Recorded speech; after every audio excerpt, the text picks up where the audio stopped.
सनातन धर्म विश्व का सबसे पहला और हजारों साल पुराना ये धर्म है जिसके कई रीति रिवाज हैं।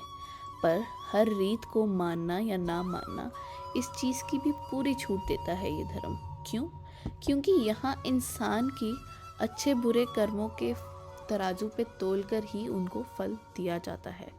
और भगवान श्री कृष्ण ने भी कहा है, मेरा नाम आप बेशक दिन में एक बार भी ना लो, मगर आपने मेरे बारे में सोच के किसी एक की भी मदद की हो, बेसहारे को सहारा दिया हो या भूखे को रोटी दी हो, तो आपने मेरी ही सेवा की है। आपको आपकी एक दिन की पूजा अर्चना से ज़्यादा फल मैं दूंगा।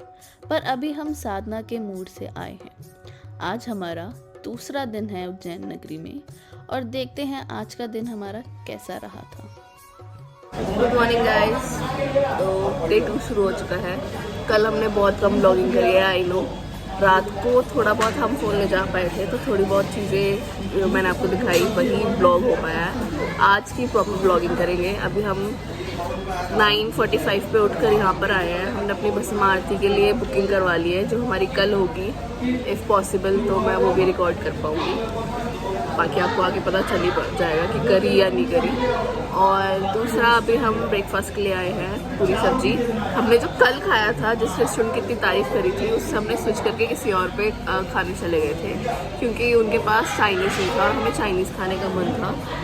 बट मुझे ये पता चल गया मेरे को यहाँ से चाइनीज़ खाने की जरूरत नहीं है, क्योंकि अव्वल लेवल का था। मैं बस इससे ज़्यादा और कुछ नहीं कह सकती। तो हमने कल जिस रेस्टोरेंट में खाना खाया था, थाली खाई थी, हमें वो रेस्टोरेंट काफ़ी अच्छा लगा। तो अभी हम खा रहे हैं सुबह पूरी सब्जी।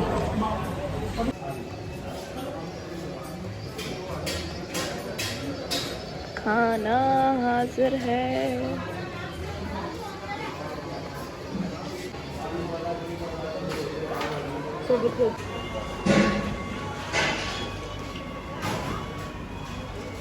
ये रहे हमारे महादेव। वैसे इतना पवित्र और इतना पावन हमारे मोदी जी ही सोच सकते हैं। 12 ज्योतिर्लिंग के दोबारा निर्माण पे हर ज्योतिर्लिंग के पास एक हमारी भारत माता का भी मंदिर है। जी हाँ, हमारी भारत माँ। क्यों? क्योंकि मोदी जी भी जानते हैं हम भारतीय हैं। हमारे लिए ये ना केवल कर्म भूमि बल्कि धर्म भूमि भी है। तो माँ का होना तो ज़रूरी था ना यहाँ पे। इसलिए हर मंदिर के साथ एक भारत माता का मंदिर भी ज़रूर बनाया जा रहा है। हमारी सवारी में सवार हो हम चल पड़े हैं अब उज्जैन नगरी के और मंदिरों को देखने के लिए। क्यों? क्योंकि मैंने आपको बताया था ना, यहाँ हर गली में भगवान बसते हैं। लो, खुद ही देख लो, एक और मंदिर। जय श्री राम। तो अब हम आ पहुँचे हैं गोमती कुंड, जो स्वयं श्री कृष्ण जी ने बनवाया है अपने महर्षि सांदीपनि व्यास जी के लिए। क्योंकि उनको देख के इस चीज़ का बहुत बुरा लगता था कि व्यास जी डेली सुबह उठ के द्वारका जाया करते थे गोमती मैया में स्नान करके अपना आगे का दिनचर्या शुरू करने के लिए। यह देख के जब कृष्ण जी को बुरा लगा, उन्होंने अपने गुरुजी से कहा कि आप कल से गोमती कुंड ना जाया करें, हम आपके लिए स्वयं यहाँ पे गोमती कुंड ले आएंगे। गुरुजी को पहले तो आश्चर्य हुआ कि 11 साल का बच्चा इतनी बड़ी बात कर रहा है और ये चीज़ कैसे कर पाएगा। तो कृष्ण जी ने उनसे कहा कि आप कल जब गोमती कुंड जाएंगे तो वहाँ पे अपना कलश और खड़ाऊँ वहीं पे उतार के आइएगा, आगे का मैं देख लूँगा। अगले दिन से आपको गोमती कुंड में ही स्नान करने को मिलेगा, जो कि यहीं पे होगी। फिर क्या था, गुरुजी ने भी वही किया जैसा उनको श्री कृष्ण जी ने कहा। वह जब वापस आए तो कृष्ण जी उनको देख के हल्के से मुस्कुराए और हवा में अपना तीर चलाते हुए गोमती मैया को ध्यान में रखा और उनसे अनुरोध किया कि वो यहीं पे आके रहें। और तब से इस आश्रम को गोमती मैया के पानी से ही पूरी ऊर्जा और पूर्ति होती है। तो अब हम आ चुके हैं महामंगल मंदिर में, जो भारत का सिर्फ एक इकलौता मंदिर है। आइए इसकी क्या रहस्यता और मान्यता है ये भी जान लेते हैं। जानकारी ये है कि जिस मंदिर पे आप लोग जा रहे हो ना, ये मंदिर पूरे भारत और विश्व में एकमात्र मंदिर है जो ब्रह्मांड में आपने नवग्रह का नाम सुना होगा। नवग्रह में ग्रह का जन्म स्थान है मंगल ग्रह का, और मंगल ग्रह यहाँ पर शिव रूप में पूजे जाते हैं, क्योंकि भगवान भोलेनाथ जी के मस्तक के पसीने से उत्पत्ति हुई है मंगल ग्रह की। मंगल ग्रह को यहाँ पर शिवपुत्र भूमिपुत्र दोनों बोला जाता है। भूमिपुत्र इसलिए बोलते हैं कि उसी समय का आपको भूमेश्वरी माता जी का मंदिर देखने को मिलेगा, जो मंगल ग्रह की मातेश्वरी माता पृथ्वी का मंदिर है। आपने हर शिव मंदिर में दर्शन करे तो शिव जी की सवारी क्या देखी होगी? नंदी। नंदी जी की। यहाँ पर नंदी जी की जगह इस प्रकार भेड़ की सवारी मिलेगी, जिसे मेंढा बोला जाता है।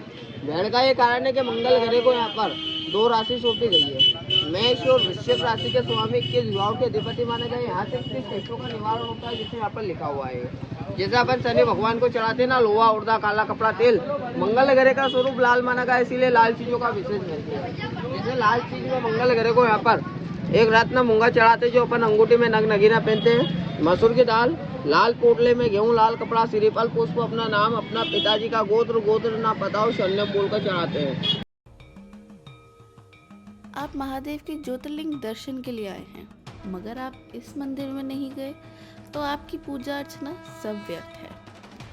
सामने का दृश्य देख के आप समझ ही गए होंगे मैं किन की बात कर रही हूँ। जी हाँ, हम आ चुके हैं काल भैरव बाबा के मंदिर, जहाँ पे उनको दारू, कांच, दाल और तेल जैसे अनेक चीज़ों से पूजा अर्चना करी जाती है और कहा जाता है कि ये हमारे सारे कालों को हरते हैं। महाकाल की तरह बुरी चीज़ें हमारे आसपास नहीं भटक पाती हैं अगर भैरव बाबा की कृपा है तो हम भी आ पहुँचे हैं भैरव बाबा के दर्शन के लिए। क्या आप जानते हैं कि काल भैरव भी महादेव जी की जटाओं से निकले हैं? जी हाँ, जब माता सती ने अपना शरीर त्याग दिया था और उनकी पिंडियाँ धरती पे गिरी थी, तब पाताल लोक के राक्षस उनको अपने यहाँ ले जाना चाहते थे, ताकि महादेव जी का और पार्वती जी का दोबारा मिलन ना हो सके, ये शक्ति धरती पे आ ना सके। तब उनकी रक्षा के लिए महादेव जी ने अपने जटाओं से काल भैरव जी का निर्माण किया था और उनको आदेश दिया था कि जब तक ये शक्तिपीठ इस धरती में है तब तक आपका यहाँ पे रहना अनिवार्य है। अब हम जा रहे हैं अपनी आज की आखिरी पड़ाव की ओर, जिसके बारे में मुझे ज़्यादा जानकारी तो याद नहीं है, बट हाँ इतना ज़रूर याद है कि यहाँ जाके हम अपने सारे पापों को धो सकते हैं। ये हरिद्वार और ऋषिकेश जैसी ही मान्यता रखता है। यहाँ पे आके आप अपने सारे पापों का प्रायश्चित कर सकते हैं और अपने पितृदोष की पूजा भी करवा सकते हैं। कुछ लोग यहाँ पे आके जनेऊ धारण भी करते हैं, जैसे यहाँ पे हाल फिलहाल में उनके पितृदोष की मुक्ति हो रही है। कहा जाता है कि इस नदी में स्नान करने से आपके ना केवल सिर्फ इस जन्म के बल्कि पिछले सारे जन्मों के पाप भी धुल जाते हैं। इन अंकल का शायद कोई गुजर गया है, जिसकी वजह से ये अपना शांति पाठ करवा रहे हैं। वैसे तो मैं आपको नॉर्मल व्लॉग भी दिखा सकती थी, पर मैं चाहती थी कि मैं आपको अपने इस 8-9 मिनट की वीडियो के थ्रू हमारे सनातन धर्म की खूबसूरती दिखा सकती और बता सकती कि कैसे यहाँ जीवित के साथ साथ मृत्यु को भी अहमियत दी जाती है।